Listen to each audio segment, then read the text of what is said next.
राम जय जय राम। श्री राम जय राम जय जय राम। बोलिए सियावर रामचंद्र महाराज की जय। भोलेनाथ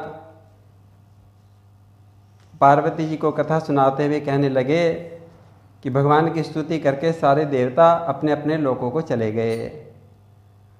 ब्रह्मा जी ने सब देवताओं से कहा था कि सब देवताओं आप भगवान की सेवा के लिए वानर रूप धारण कर लो। सारे देवता चले गए, तब भगवान जी के प्राकट्य का समय आ गया। सुर समूह विनती करी पहुँचे निज निज धाम। रामा पहुँचे निज निज धाम। जग निवास प्रभु प्रगटे अखिल लोक विश्राम। सियावर राम। नौमी तिथि है, पवित्र चैत्र का महीना है, शुक्ल पक्ष है, प्रभु का प्यारा अभिजीत नक्षत्र है। ऐसे समय में भगवान का प्राकट्य होता है। नौमी तिथि मधुमास पुनीता। श्री राम जय राम जय जय राम। सकल पक्ष अभिजीत हरि प्रीता। श्री राम जय राम जय जय राम। मध्य दिवस अति शीत न घामा। श्री राम जय राम जय जय राम। पावन काल लोक विश्रामा। श्री राम जय राम जय जय राम। शंकर जी कहने लगे उमा जी, भगवान के प्राकट्य के समय प्रकृति सुरमयी हो गई। सारी प्रकृति बहुत सुंदर उत्सवमयी हो गई। वृक्षों के नवीन पत्ते उगाए। सरजू जी का जल पवित्र हो गया, स्वच्छ हो गया। बागों में कलिये के गुच्छे खिल उठे। योग लग्न नक्षत्र सब मांगलिक हो गए। आकाश में देवता लोग विमानों पर चढ़कर पुष्प वृष्टि करने लगे। वृक्षों के पात नवीन हुए। सरजू तट सुर सरिकुल हुए। बागों में कलियों के गुच्छे खुल उठे। सुगंधित फूल हुए। ग्रह बार और तिथि योग लगन मांगलिक भविष्य बतलाते थे। छा गए विमानों पर सुरगण नभते जयकार सुनाते थे। चैत्र मास नौमी तिथि अभिजीत समय ललाम। कौशल्या जी के धाम में प्रकटे शोभा धाम। मैया कौशल्या जी का हित करने वाले दीनदयाल प्रभु प्रकट हो गए। मुनिया के मन को हरने वाले उस अद्भुत रूप को देखकर तो माता हर्षित हो गई। कमल के समान सुंदर नेत्र हैं। जल भरे मेघ के समान श्याम शरीर है। 4 हाथों में शंख चक्र गदा और पद्म धारण किए हुए हैं। अंग प्रत्यंग पर अलंकार शोभा पा रहे हैं। ऐसे खरदूषण जैसे राक्षसों का भी मन मोहित करने वाले शोभा के धाम प्रभु दर्शन दे रहे हैं, प्रकट होकर दर्शन दे रहे हैं। भय प्रकट कृपाला दीन दयाला कौशल्या हितकारी। हर्षित महतारी मुनि मनहारी अद्भुत रूप निहारी। लोचन अभिरामा तन घन श्यामा निज आयुध भुज चारी। भूषण बनमाला नैन विशाला शोभा सिंधु खरारी। भगवान के मनोहर रूप का दर्शन करके माता ने हाथ जोड़ लिए। स्तुति करनी चाहिए कि तुम्हें अपनी अल्प बुद्धि से कैसे स्तुति करूं। वेद पुराण आपको माया गुण और ज्ञान से परे परमेश्वर बताता है। साथ ही संत और शास्त्र आपको करुणा सागर बताते हैं। तभी तो आप मेरे लिए प्रकट हो गए प्रभु।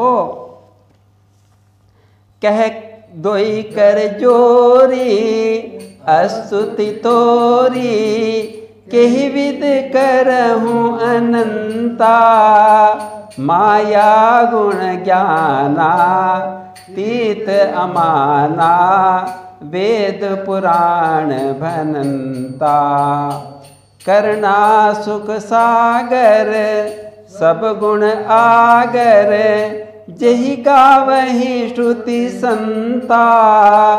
सो मम हित लागी जन अनुरागी भयउ प्रकट श्रीकंता।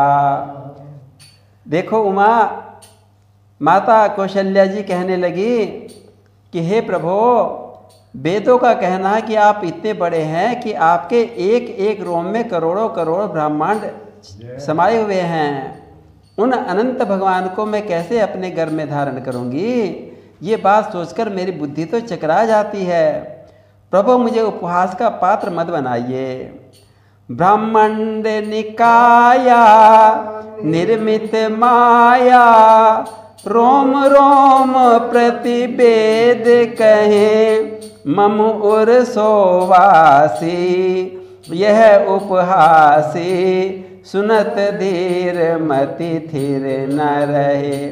माता कहने लगी प्रभु आप तो मुझे हंसी का पात्र बना दोगे। तब भगवान कहने लगे कि माता इसमें उपहास की क्या बात है। तब कौशल्या जी बोली प्रभु ये उपहास नहीं तो और क्या होगा। जिनके पलक पावने पड़ने से जीवन का में प्रकाश छा जाता है, जिसके पलक गिरने से प्रलय का अंधकार छा जाता है, उन अनंत ब्रह्म को मैं कैसे अपनी गोद में लूँगी। वो मेरे सुलाने से सोएगा, मेरे इस जगाने से जगेता। यह उपहास नहीं तो और क्या होगा। और दूसरे प्रभु सारी सृष्टि का भरण पोषण करने वाले भगवान को मैं कैसे दुग्ध पान कराऊंगी। मैं दूध के लिए रोएंगे आकुल व्याकुल होंगे तो यह उपहास नहीं तो और क्या होगा। और भगवान जिसका मस्तक ब्रह्मा का धाम है, जिसके चरणों में पाताल क्रीड़ा करता है, वो प्रभु मेरी उंगली पकड़कर देहली पार करेंगे। यह उपहास नहीं तो और क्या होगा। तब भगवान कहने लगे माता तुम तो बड़ी ज्ञानी हो गई। माता ये ज्ञान भरी बातें सुनकर भगवान हंसने लगे। माँ तुम्हारा ज्ञान सुनकर मुझे हंसी आ रही है। शत्रुपा जी का ध्यान करो, पुत्र के साथ साथ ज्ञान भी तो मांगा था आपने। अब माता आप शत्रुपा के रूप में आपने मेरे से वरदान जो लिया था, अब मैं तो मेरा ज्ञान को फिर आप कैसे इसको संभाल रही हैं। भगवान माता को गोद में आने और अनेक बाल लीला करने के लिए ललचाने लगे। माता जल्दी बिठाओ अपनी गोद में।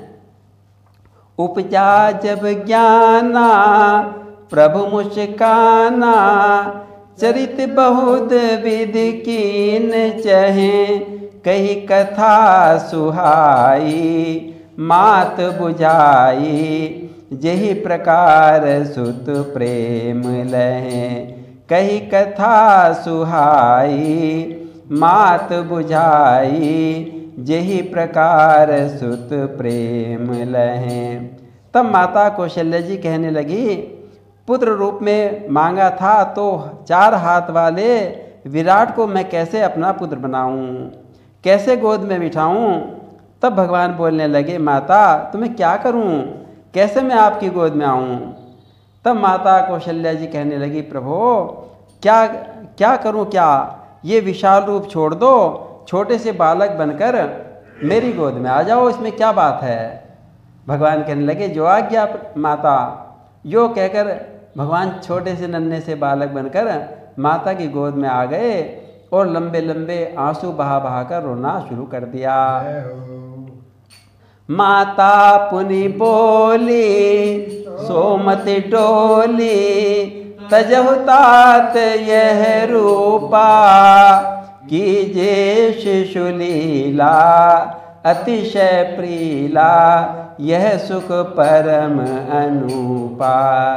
सुनि बचन सुजाना रोदन ठाना, होई बालक सुरभूपा, यह चरित जो गावही, हरि पद पावही, ते न परहि भव खूला।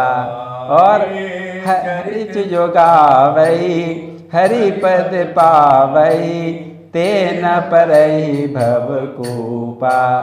छोटे से नीलमणि राम कौशल्याम्बा की गोद में उआ उआ करके जोर जोर से रोने लगे। बालक के रोने की ध्वनि सारे महल में गूंज गई। सभी सखियां, सभी रानियां हर्ष में भर गई। शुभ समाचार सुनकर पुरवासी आनंद में भर गए। राजा दशरथ जी को जब यह पुत्र जन्म का समाचार मिला तो ऐसे हर्षित हुए मानो ब्रह्मानंद में समा गए हों। जाकर नाम सुनत शुभ होई, मोरे ग्रह आवा प्रभु सोई, परमानंद पूरी मन राजा, कहा बुलाए बजा बहु बाजा। चारों तरफ आनंद की बाढ़ आ गई।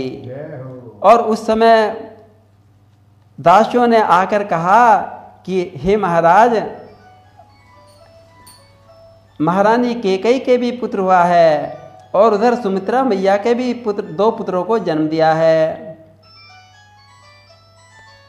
चमके जब घर में 4 चंद्र, चौगुना हर्ष आनंद हुआ, चौथे पन में 4 सुत पर, राजा को परमानंद हुआ।